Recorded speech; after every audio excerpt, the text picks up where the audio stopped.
and gentlemen, that music was loud and proud, like myself and Mr. Seth Trav.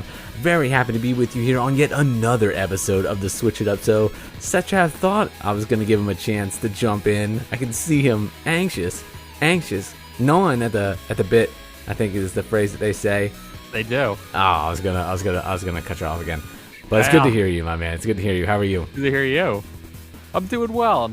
I had a trip of a game that I played today. Really excited to talk about it. Hopefully, I don't fold in on myself like this game does. Oh, my man. Let me tell you then. You're in for it, ladies and gentlemen, because this is going to be a rough episode, I feel like, because I'm not exactly enamored with my game. It's a scary game, or aims to be. But let's let you enjoy some of these sweet melodies before we frighten you with our maybe not up to par game.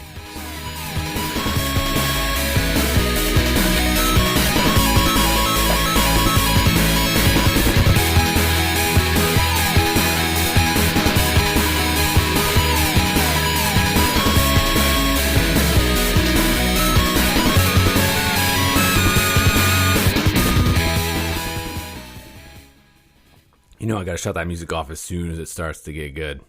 Yeah, that's right. That's right. Nobody gets a free one here on the Switch It Up show. If you enjoy that music, do yourself a favor and check out the show notes for Anna Managuchi. You can listen to all the different music that we use here in the podcast. So without further ado, ladies and gentlemen, let's go ahead and jump right into it. My game here is called Kwaidan. Kwaidan, Azuma Manor Story. That is a mouthful. They got all types of cool looking symbols in there. Azuma Mountain? Yeah, hey, listen, I just read them, okay? I don't write them. Azuma, like Zumba? Azuma, Azuma. Asthma? I'm going with Azuma. This game's $24.99 on the Nintendo eShop. That is a whole nother tier, ladies and gentlemen. We don't normally venture into the I was gonna say the triple digits, but that's not even close. Barely, it's a quarter of the way there. Barely holding it together. Explore an old Japanese manor rigged with traps and puzzles, overrun with yokai. That's ghosts. Yokai. Combining 3D horror action with point-and-click adventure. It is 1930s Japan, the dawn of the Showa era. In a rural manor, a very long night is about to begin. Explore the depths of Azuma Manor, fighting off the devilish yokai, while avoiding traps and solving devious puzzles as you strive to save the Azuma family. Kwaidan mixes 3D horror action with point-and-click adventure to provide a nostalgic, yet new experience. Okay, I'm like, where's the word? With no guns, strategy is needed to take on the yokai close up with traditional weapons, such as the ninjagata, Megatama, and mirror that releases a deadly aura. As you explore the grounds of the mansion, you can call up a cursor to examine points of interest and discover items that can aid you in your quest. This game is a unique blend of action-adventure with classic high-wire suspense from beginning to end that will keep you on your toes. Retro-style polygon graphics evoke the classic games of the early 2000s with movie-reel-style presentation. Select between the origin mode for authentic tank-style controls, a la Resident Evil, doesn't say that, but that's what they mean, or modern mode for standard analog movement and a new subtle, cel-shaded look. Whew. This is from the wonderful people over at Rainy Frog. This game came out on the 20th of August, so it's been out for a little while. The supported languages are Japanese, English, and Chinese. You can play this in any mode you like, whether it be TV, tabletop, or handheld, and it is rated T for blood and violence. I gotta tell you, I was a little bit more excited about this when I first came across it in the eShop, because it's this really cool like Japanese horror game, and I was like, all right, this looks neat. But I don't know, there's a lot that it just misses the mark on. I feel like because maybe in the description it compares itself, like it invokes nostalgia, 90s horror, like those tank controls as they say. You can't not think of like Resident Evil and Silent Hill, and those games are like, you know, up on the shelf in terms of like quality and of course nostalgia, which is what they say in the description. And this over here it's just I don't know. It just doesn't seem to get there. The controls in this game are definitely really kind of lackluster.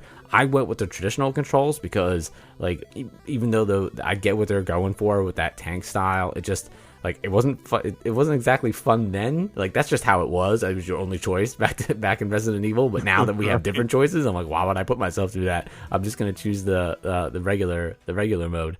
And you kind of just thrown into it, and basically you're going around, going from different sections in this manor, fighting off these different yokai, hopefully to unravel more of the story and defeat the ghosts. But the combat, like, some of these guys come out of like nowhere, and not only do they come out of nowhere, they come out like swinging. Like, they do a ton of damage, and it's already, like, at the very start of the game when you get your first weapons, it's already kind of an uphill battle. And what is kind of neat is that you have, like, your different weapons. They do different attacks, but they do different attacks in the way that, like, Tekken would do an attack. There's a high attack, a medium attack, and a low attack, and you have to know which one of these that you have to throw at any given time to be able to hit and deal with the enemies. But I feel like, in terms of, like, how we move as the player versus how some of the enemies move, like, it's almost like they're just doing, like, circles around us at some points. I have no problem admitting that maybe I'm just not that great at this game, and maybe you out there in the internet are a champion. But I had a hard time, navigating the controls of this game. The enemies are also kind of like, the graphics on this, it's definitely in that throwback style to, like, PS2 and Dreamcast, and it's definitely a little bit blocky. Even using the cell shaded option, it's still very much it's still very much of that era, which is what they were going for. So you can't really necessarily fault them for that. But this is a weird game. I feel like there's a lot of different horror games on the Nintendo Switch, and, like, for $24.99, I just don't think that this one kind of, like, stands up to some of the other games that are out there. For this price point, I feel like you could definitely probably get a few other games that we've reviewed here on the show, probably more than one, quite possibly, and maybe have a better time. Although, if you're looking for, like, a throwback to one of those, like, retro, like, PlayStation 2, Dreamcast, Resident Evil type games, maybe this will satisfy that itch for you. But I just think that the control scheme and the graphics and just, like, the general, like, difficulty of it, like, it just all doesn't really come together in like quite a coherent way. And the yokai are definitely, like, they're definitely, like, original. It's just, like, they're just strange. They're just weird. Like, they're not necessarily all, like, scary looking. Some are birds, some are, like, these weird dragons, and I understand that they're all different creatures and different spirits, so you never really know what you're gonna get. But it bills itself more as, like, a type of, like, a horror type game, and I wasn't horrified, Mr. Trav. I was horrified by the controls and the frustration, not necessarily by the plot. But this game, it's available over on the eShop. I'm gonna butcher the name one more time. Let's go with Kwaidan Azuma Manor story. It's got the tilde, two of them, in the title. It's $24.99 on the eShop. I'm gonna give this grammatical tilde. Yeah, I'm gonna give this a 3. It's not quite for me, and I can't really fault necessarily the controls, because, like, that's part of the aesthetic, as Mr. Trav would say. Yeah. So I mean, they're doing that on purpose. I can't really get too upset about the graphics either, because like, all of this is done to make you feel like you're playing an older game, and it feels like an older game, but it feels like one of those frustrating ones. So let us know what you think about it. I'd love to hear someone else's take over at SwitchITUP Show on the Twitter.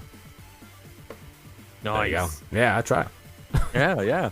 So I reviewed a wild puzzle game that I will tell you is like an origami portal.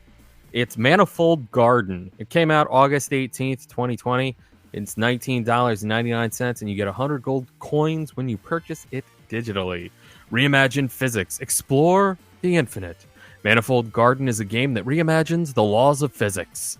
Rediscover gravity and explore a beautiful Escher-esque world of impossible architecture. Geometry repeats infinitely in every direction, and falling down leads you back to where you started. Manipulate gravity to change your perspective and see the world in new ways. master the rules of the universe, and restore a barren world with vegetation and life. Key features: an expansive and visually striking world filled with mind-bending puzzles. Manipulate gravity to gain new perspectives and walk on any visible surface. Explore expansive architecture that repeat infinitely. Manifold Garden has been nominated for several awards, including Best Debut from the Game Developers' Choice Awards. It was selected as one of the New Yorker's Best Games of 2019. Other critics say things, and we don't work with them, so I won't say anything about it. It's by William Cheer Studio, and they bill it as an adventure puzzle indie game. Only one player. Ladies and gentlemen, this game is a absolute trip. I know I already said it, but it really is. There is something of a story that you sort of can surmise and gather upon as you explore this world, and you're slowly restoring vegetation to it as you blossom these trees and allow for water to hit certain areas, things like that.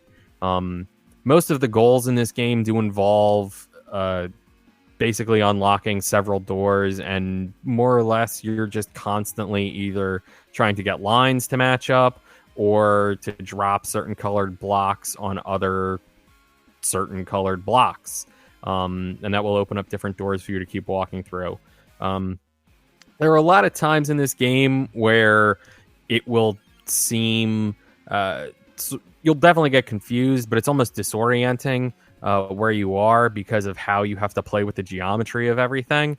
I know there was more than one occasion where I legitimately started to feel a little dizzy. Just from flipping the world around and running up and down these stairs. Like, I started to feel a little vertigo. It was like I said, a trip, an absolute trip, ladies and gentlemen. That said, the music is very, very good. Stylistically, it's a feat. It's a real tour de force, if anything. And everything really lines up for you. The gripes I have with it are that it's one of those puzzle games where it's so simple that you'll oftentimes spend like 20, 30 minutes trying to figure out a puzzle. Maybe I'm just dumb, but it's one of those things that I'm like, I need to put this down and I need to like come back to it later because I'm looking at it too hard. You know what I mean? And it doesn't give you any sort of like real guide or hint option, and I feel like that would kind of be necessary here, but you can't really do it because of the way the game is designed. And one of its biggest assets is also what I consider to be one of its biggest flaws, and that's that you can flip any surface and you can walk on it and move on it. A lot of times, again, it's so simple that you just don't even think like, oh, I can do that. Because you'll just flip over the world and you're standing on this thing that you wouldn't even think to be standing on, like the sides of staircases. It's just one of those things that it's neat, but it's also kind of, like I said, it's almost too simple that it makes it more confusing than it necessarily should be. And again, maybe I'm just dumb. Overall, though, I enjoyed it. It was very captivating, and it's long. At least it was long for me. I'm sure if you're brilliant and you're one of those people who does Rubik's Cubes in minutes, then you are going to be able to solve this game in relatively no time. I have spent, I believe, like 6-7 hours with it, and it's hard to tell if I'm done, if I'm almost done. I feel like I am. But it's a heavy game. It's hefty, and you'll have an interesting feeling playing it, a lot like Journey. So, for all of that, ladies and gentlemen, I'm going to give Manifold Garden a 4 out of 5. That's a very good score, Mr. Trav. Very good. Yeah, it's a good game. It's an interesting game. I was very surprised with how much I felt for it. Oh. And how just captivating it is, but also disorienting. That's an interesting, I feel like, somewhat dangerous combination. Right? It's like Drunk Goggles, the game. There you go. Well, but if you're an artiste. Well, ladies and gentlemen, whether you're stuck with maybe a game that's not quite for you, or even one that you're enamored with, like Mr. Seth Trav, there are do's and don'ts, good games and bad, and luckily you can always switch it up.